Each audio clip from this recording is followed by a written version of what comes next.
आज से 150 साल पहले महान बांग्ला साहित्यकार और राष्ट्रप्रेमी बंकिम चंद्र चटर्जी द्वारा लिखा गया वंदे मातरम गीत आजादी के संघर्ष के दिनों में न केवल भारत के स्वतंत्रता संग्राम का प्रतीक बन गया, बल्कि करोड़ों देशवासियों में देशभक्ति के प्राण भी फूंके।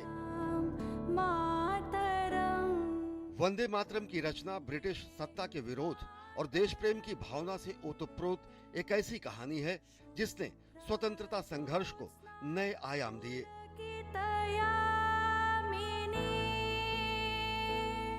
इस गीत की रचना की पृष्ठभूमि 1870 के दशक में बंगाल के भीषण अकाल, अंग्रेजी कुशासन और जमींदारों के शोषण से मर रही जनता को जागृत करने के लिए उठे सन्यासी विद्रोह पर आधारित था।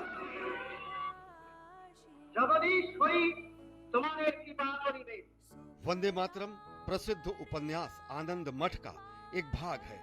दरअसल गुलामी के दिनों में ब्रिटिश सरकार ने एक तुगलकी फरमान जारी करते हुए कहा कि भारत में गॉड सेव द क्वीन नामक विदेशी गीत गाया जाएगा। राष्ट्रवादियों ने ब्रिटिश सरकार द्वारा थोपे जाने वाले इस औपनिवेशिक गीत को अपनाने से साफ इनकार कर दिया।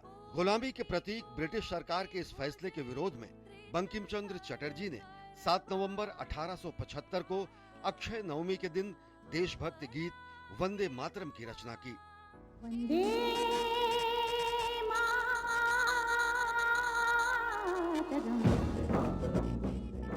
दरअसल उस समय भारत में बड़े पैमाने पर सामाजिक, सांस्कृतिक और राजनीतिक परिवर्तन हो रहा था और राष्ट्रीय पहचान और विदेशी शासन के प्रति प्रतिरोध की भावना काफी प्रबल हो रही थी।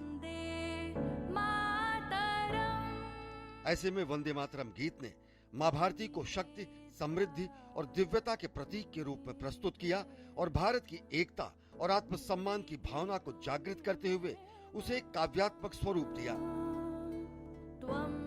जल्द ही ये गीत राष्ट्र के प्रति भक्ति, समर्पण और अमरता का प्रतीक बन गया और आज भी यह गीत भारत की भाषाई और सांस्कृतिक विविधता में एकता का प्रतीक है। वंदे मातरम गीत आजादी के हर सिपाही का स्वर बन गया।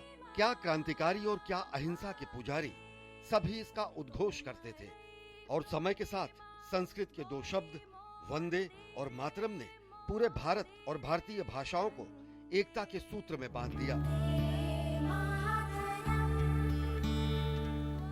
स्वतंत्रता संग्राम के दिनों में विष्णु दिगंबर पुलस्कर वंदे मातरम को हर कांग्रेस अधिवेशन में गाते थे। एक बार तो मोहम्मद अली जब उन्हें रोकने की कोशिश की तो उन्होंने मोहम्मद अली की बातों को नकारते हुए इसे गाया।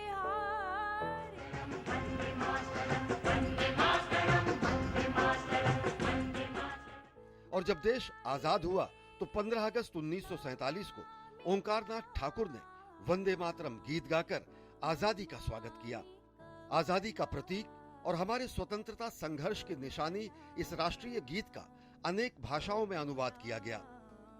प्रख्यात लेखक, कवि और स्वतंत्रता सेनानी सुब्रमण्यम भारती ने इसका तमिल में अनुवाद किया। स्वर कोकिला लता मंगेशकर ने कन्नड़ भाषा में वंदे मातरम की शानदार प्रस्तुति दी है।